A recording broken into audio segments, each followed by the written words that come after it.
The clip that you just now saw is from a movie called The King's Speech.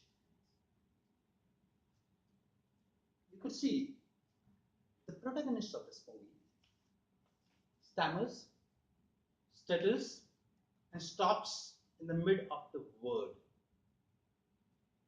What do you call a person who stammers? Any? Stutter? Yes. Technically, it's called stammerer or stutter. But if you love your nose and if you want to be polite, you can call him by his name. And the name of this person was George, King George VI of England. Imagine the high apparent of the throne, the most powerful throne in the world at the time, is afraid of speaking in public. He cannot speak a single sentence in front of others. On top of it, this gentleman was destined to address the nation at the onset of Second World War. Imagine, King George VI goes to a radio station because radio was the only means of communication with the nation and starts speaking like, I, the nation is instead of the World War, this particular speech would have meant a death knell to the Empire of Britain. However, that was not to be. That did not happen this way. King George VI not only addressed the nation, but he did so well that he got a standing ovation from none other than Winston Churchill. And the fate of the nation in Second World War is well known to all of us. You all have read the history of it. How did it happen? It happened because of a gentleman who was a speech therapist of King George VI. He trained him to go and give a speech.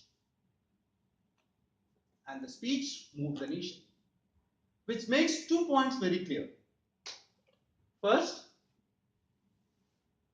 the gift of the gap, the vocal capacity, the speech power that God has given to us has immense power. Second, a good orator need not be bought, they can be made. And ladies and gentlemen, fellow Toastmasters, dear guests, Toastmaster is one such platform where a great orator is made. In fact, many great orators are made. And it gives me immense pleasure in welcoming you to the opening ceremony of the new Toastmaster Club, Vakta. Vakta means speaker. Vakta is the budding Toastmaster Club, a new club in the ever-growing chain of Toastmasters. Why do we require such clubs? Why is it that Toastmaster clubs are growing across the world? And how come public speaking is such a big thing? Have any of you, at any point of life, been afraid or anxious of speaking in public? Anyone? I've got two good news for you. One, obviously, the Toastmaster Club, which you can use as a platform. And second thing is, you are not alone. Let me take you down. Public speaking is also called glossophobia, which happens to be the biggest fear that the mankind knows. Bigger than necrophobia, which is the fear of death. Which means, if a person is supposed to go and speak publicly and you kill him, you're doing him a favor. 75% of the mankind is affected by anxiety for public speaking. And at any point of time, 5% of human beings aged between 5 and 50 are going through the anxiety of public speaking. Which means, At a time when I'm delivering the speech, I have got 5% of the world population giving me company somewhere or the other.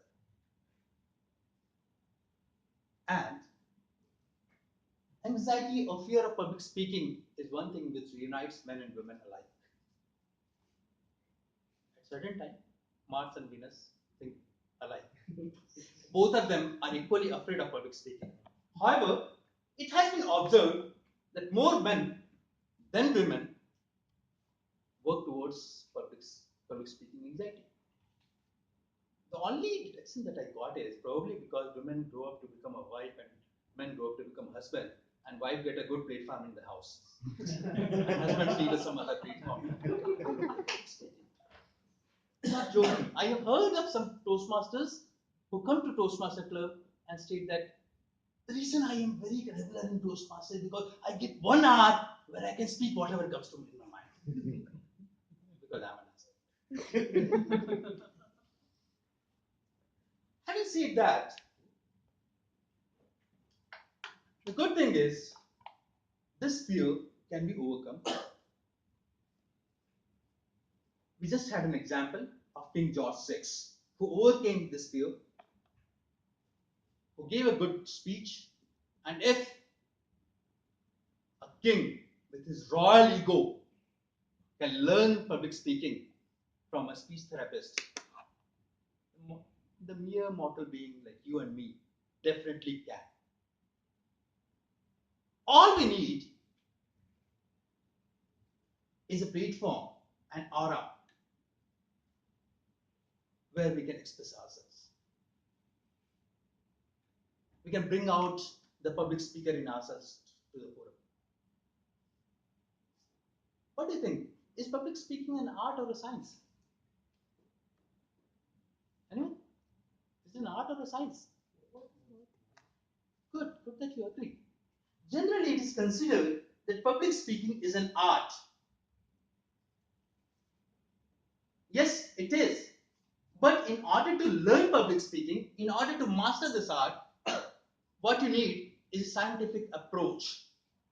When I say scientific approach, which means it needs a step-by-step approach in a structured fashion to take you there. If you have to go to an upper layer, you need stairs to climb. You can't just jump on it. Not everyone is James Bond. Toastmaster gives you the scientific approach. I'm assuming all of you are software professionals. And being a software professional, I'm assuming that all of you would have used an SOP, which is standard operating procedure, or a user manual. Right? All right? This Toastmaster Club gives you one such SOP. This competent communicator manual works as a standard operating procedure for improving your public speaking. It becomes a user manual for you. And how does it do it is the story. It breaks down your public speaking into various components and teaches you all these components step by step, one after another. So, we'll go through the perfection of art using a scientific approach using 6 C's. The first one is content. Content is what you speak. What you speak is the one which is going to inspire, persuade, or motivate your audience.